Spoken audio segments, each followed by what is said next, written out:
大家好，欢迎来到上品宅配赋能商学院。今天为大家带来的是26墙板设计下单。滤镜板与门组合调用。此木门与墙板组合设计中，需要在木门的左和右依次进行铺设墙板。第一步，铺设木门左边墙板。点击墙面选择门墙组合。选择带门墙体，点击确认进入墙面设计。修改居右距离，预留出门洞左边尺寸。修改左束框和右束框造型均为左右收口条。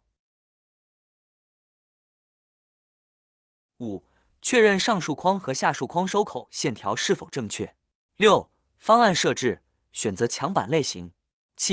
点击完成区域设计，观察设计效果。这样我们就完成了木门左边墙的墙板设计。第二步，我们开始铺设木门右边墙体。点击墙面选择门墙组合。选择带门墙体，点击确认进入墙面设计。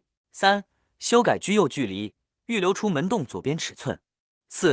修改左束框和右束框造型均为左右收口条。确认上束框和下束框收口线条是否正确。方案设置，选择墙板类型。